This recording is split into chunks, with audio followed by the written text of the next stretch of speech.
السلام عليكم ورحمة الله وبركاته. ازيكم حبايبي؟ عاملين ايه؟ يا رب تكونوا بألف خير. معاكم مس أميرة انجلش في الأول جرامرز. النهارده حبايبي مكملين مع بعض الفاونديشن كورس، وصلنا لسيشن نمبر 61، حلقة رقم 61. والنهارده الحلقة جديدة ومختلفة. يا ريت نشوف الفيديو للآخر، ولو أول مرة حبايبي بنشوف الفيديو على القناة ننزل ونعمل اشتراك ونفعل زر الجرس عشان يوصلنا كل يوم سيشن جديدة. عندنا 200 سيشن النهارده ان شاء الله. السيشن بتاعتنا مختلفة وجديدة، هنتكلم عن الايديومز بمعنى الامثال الشعبيه. تعالوا نشوف النهارده 20 مصطلح او 20 مثل شعبي هيفيدونا جدا جدا في حياتنا اليوميه، او على الاقل لما نسمعهم نبقى فاهمين احنا ايه الحاجه اللي بتتقال قدامنا، ونبقى عارفين كويس قوي ايه الكلام اللي بيتقال قدامنا ده. يلا حبايبي نسمي الله ونبدا. اللهم انفعنا بما علمتنا. هنشوف اول حاجه معايا في الامثال الشعبيه. عندي كلمه break a leg. والامثال الشعبيه دي عباره عن ايه؟ كلمات او مصطلحات بتدينا معنى غير السياق اللي هو معروف بصفه عامه. يعني عندي مثلا كلمه زي كلمه break دي معناها يكسر as a verb، لكن تعالوا نشوف هنا معناها لما تيجي على انها مصطلح شعبي او idioms.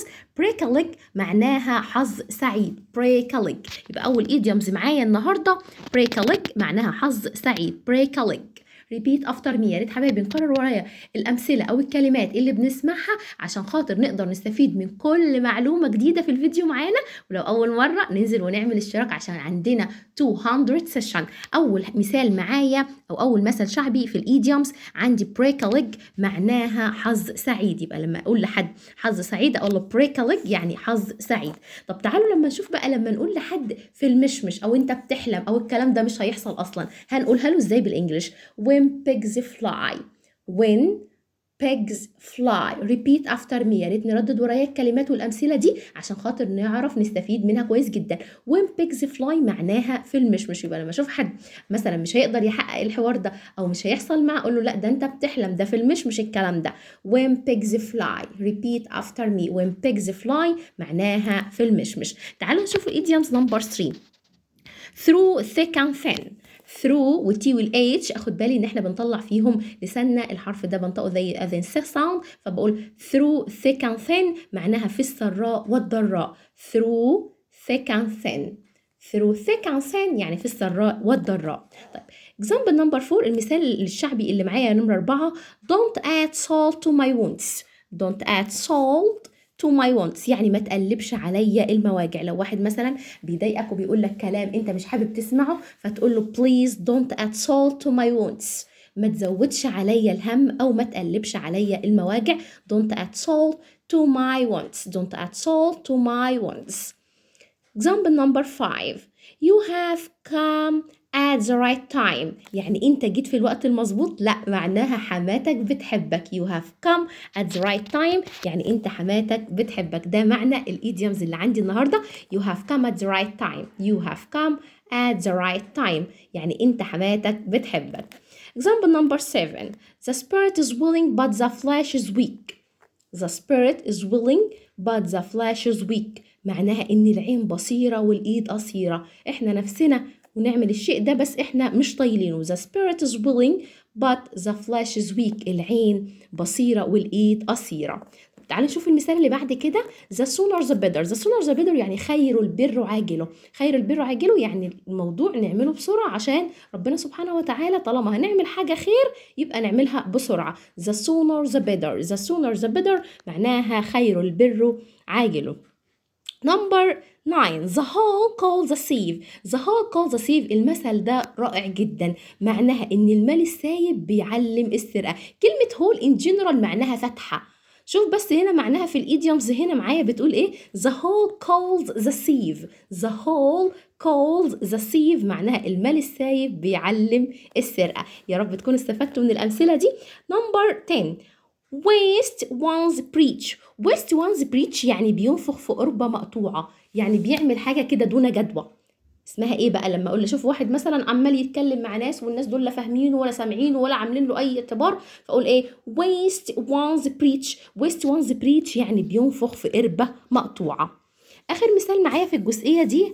what must be must be. what must be must be ده اجمل مثال عندي النهارده. اللي مكتوب على الجبين لازم تشوفوا العين. what must be must be اللي مكتوب على الجبين لازم تشوفوا العين. تعالوا نكمل مع بعض الامثله.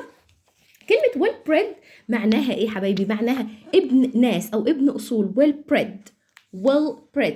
well bred معناها ابن ناس. well bred لما اشوف حد كده محترم وراقي اقول لا ده ابن ناس او دي بنت ناس. she is well bred يعني هي بنت ناس او ابن ناس. طب المثال اللي بعد كده عندي howling in the moon. howling in the moon معناها بيأذن في ملطة، محدش مسامع له ولا حد منتبه له ولا حد فاهم هو بيقول ايه اصلا. howling in the moon يعني بيأذن في ملطة. howling in the moon. howling in the moon. example number 11. you still have a leg to stand on. you still have a leg to stand on. يعني لما تقول لحد هو انت لسه ليك عين تتكلم معايا في الموضوع ده. you still have a leg to stand on. هو انت لسه ليك عين تتكلم. you still have a leg to stand on.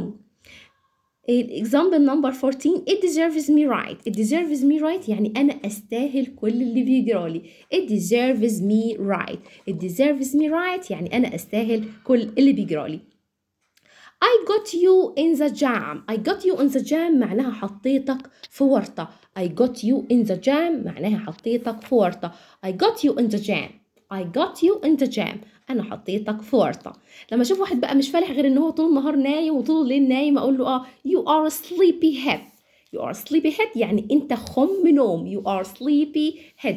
انت خم نوم. يبقى سليبي هيد يبقى لما اشوف واحد كده طول النهار نايم هقول له ايه سليبي هيد. انت خم نوم يا اخي طول النهار نايم. سليبي هيد. سليبي هيد انت خم نوم. lose the long face معناها ايه فك التكشيره يا اخي اللي على وشك دي زهقتنا في حياتنا كل ما نشوفك كده مكشر ومتضايق. lose the long face. هقول له ايه بقى لما الاقي واحد متضايق وكل ما اشوفه الاقيه متضايق هقول له إيه؟ يا اخي ارحمنا. lose the long face. lose the long face يعني فك التكشيره شويه يا عم وارحمنا. lose the long face. lose the long face يعني فك التكشيره وارحمنا. طيب المثال اللي معايا بعد كده piece of cake. piece of cake لما الاقي حاجه سهله كده جدا. الامتحان عملته ايه فيه النهارده يا حبايبي؟ لو والله يا مس الامتحان كان النهارده piece of cake. piece of cake معناها الامتحان كان سهل جدا. يبقى لما اقول على حاجه سهله جدا هقول عليها it's a piece of cake. it's a piece of cake معناها كانت سهله جدا. have ants in his pants. المثل ده روعة. لما تشوفي حد كده مش واقف على بعضه ونازل يتشال ويتحط ويزعق ويعمل قولوا have ants in his pants. الراجل ده باله كده مش واقف على بعضه ليه؟ have ants in his pants. have ants in his pants. have ants in his pants معناها ان الشخص ده مش واقف على بعضه. طيب تعالوا نشوفوا اخر مثال عندي في الجزئية دي. the absent party is not faulty. the absent party is not faulty معناها الغايب حجته معاه. الغايب حجته معاه. the absent party is not faulty. ده كان معايا الجزئيه النهارده اللي اتعرفنا فيها على الايديومز. الايديومز دي مفيده جدا جدا ممكن نسمعها بس احنا مش فاهمين معناها. مثلا يعني احنا مثلا بنقول ايه the sooner the better. المثال ده ممكن نسمعه بس احنا مش فاهمينه هو ايه the sooner the better ده. the sooner the better اللي هي خير البر عاجله. الامثله دي بتزود حصيلتنا اللغويه.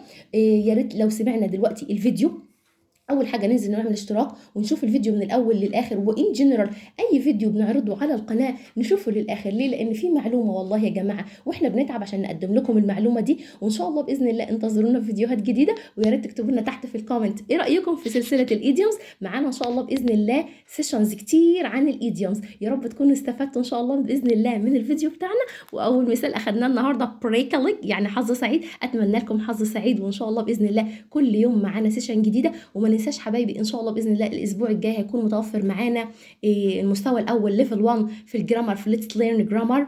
ان شاء الله باذن الله الكتاب هيبقى روعه مفيد جدا.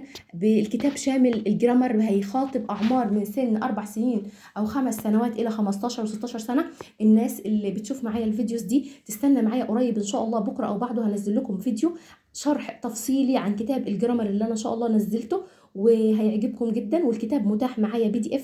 اللي عايز يطلبه يتفضل يكلمني على الواتس او يكلمني على الخاص مفيش اي مشاكل. وان شاء الله باذن الله هيعجبكم ويفيدكم جدا. كنتم مع مس اميره انجلش في الاول جرامرز وانتظرونا كل يوم سيشن جديده. عندنا 200 سيشن ان شاء الله تكونوا استفدتوا. وقولوا لنا رايكم في الكومنتس تحت في الايديومز النهارده استفدنا ايه وعرفنا معلومه. ويا ريت حبايبي لو عايزين نستفاد اكتر نكتب كل الايديومز اللي قلناها النهارده. يعني ايه مش نكتب كل الايديومز؟ يعني كل الايديومز احنا قلناه يا حبايبي مش بس just a listener. لو احنا هنسمع بس والله ما هنتعلم اي حاجه.